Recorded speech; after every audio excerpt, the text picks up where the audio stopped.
मैं धर्मेंद्र और आप देख रहे हैं इंडिया टॉप स्टोरी। इस वक्त आप देख सकते हैं हमारे पीछे इतनी भीड़ लगी हुई है। ये मोहम्मदाबाद ग्राउंड है, जो ग्राउंड के बाद ये मायावती का आगमन हुआ है। वहीं आगमन उनके जाने के बाद ये उनका उड़न खटोला उड़ने वाला है और उसी उड़न खटोले से मायावती उड़ करके अपने स्थान पे पहुंचेंगे। और तमाम लोग यहाँ पे खड़े हैं, सभी लोग नेता हैं। हम इन लोगों से पूछेंगे कि क्या है मायावती के भाषण में ऐसा क्या रहा कि इन्हों को प्रभावित हुआ। क्या नाम है आपका? बहुत बहुत धन्यवाद आप लोगों को। इतनी विडंबना में मीडिया अगर आप दिखा रहे हैं तो आपके लिए मैं बहुत धन्यवाद का पात्र है। मीडिया इस जनसैलाब को दिखाए, मैं आपसे अनुरोध कर रहा हूं। ये पूरी भीड़ बहन जी के नाम पे और बसपा के नाम पर आई हुई है और मैं पूरे अपने तन्मयते के साथ युवा जोश देखते हुए कि यहाँ की जो सीट है घोसी लोकसभा की, पूरी तरह से हम लोग पूर्ण रूप से बाल्की चौहान को जिता रहे हैं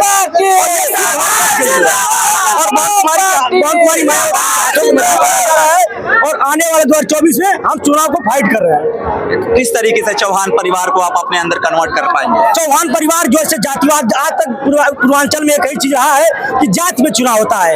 ये पूरी मीडिया और सभी लोग जानते हैं। और आज जाति के रूप में चौहान जितने भी बिरादरी की बस्तियां बड़ी बड़ी, चौहान और राजभर में हम 40 हो गए और चौहान में 90 हो गए और एससी पूरा है और 30% हम लोग, और चौहान समाज किसी को नहीं दिया। इसी वजह से यहाँ जाति समग्र देखते हुए और राजभर जी की अबक डबक भाषाओं का पूरा प्रभाव पड़ेगा और जो फॉरवर्ड का वोट है वो भी मुझे कन्वर्ट हो रहा है। मैं कई बार डिबेट में गया, उनकी बातों को सुना गया। यहाँ दोनों प्रत्याशियों को नजरअंदाज करते हुए और माननीय सांसद जी को, बाल्की चौहान जी को दोबारा से सांसद बनाने के लिए यहाँ की जनता प्रयास कर रही है। क्या नाम है भैया? जितेंद्र कुमार धनराज, छात्र नेता इलाहाबाद विश्वविद्यालय।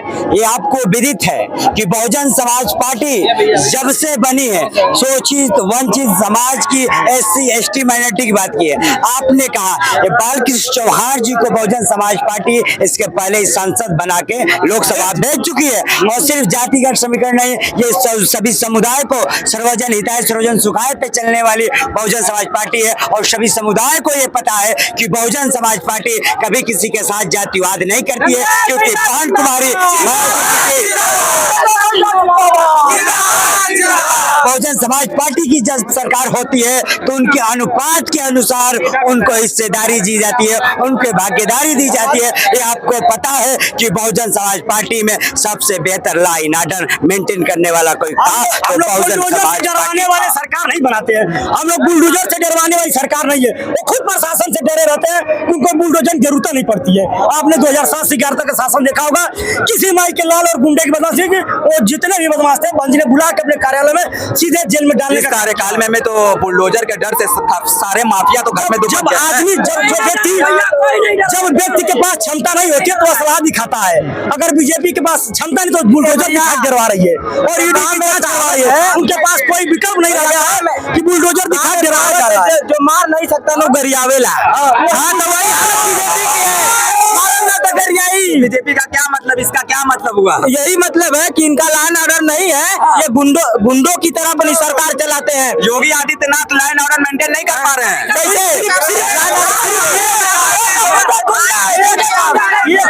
आपको पता है कि जो जैसा रहता है वैसा व्यवहार करता है, तो खुद गुंडा माफिया बलात्कारी सब ये योगी आदित्यनाथ है और दिल्ली की सल्तनत में बैठे हुए टाड़ी पर अमित शाह और नरेंद्र मोदी है। और इनको पता है और हमको पता है कि भारतीय संविधान से, डॉक्टर अम्बेडकर साहब की संविधान से भारत चलता है।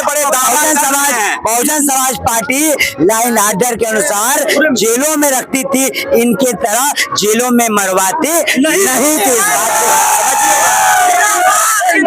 बड़े दावे हो रहे हैं घोसी की जन समस्याओं को लेकर।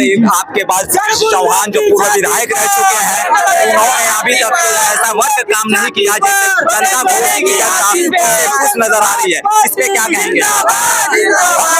हर युवाओं को रोजगार मिला नहीं मिला, सभी बहन बेटियों और भाइयों के युवाओं के खाते में 15 लाख आया नहीं आया, महंगाई खत्म हुई नहीं हुई, भ्रष्टाचार खत्म हुआ और नहीं हुआ।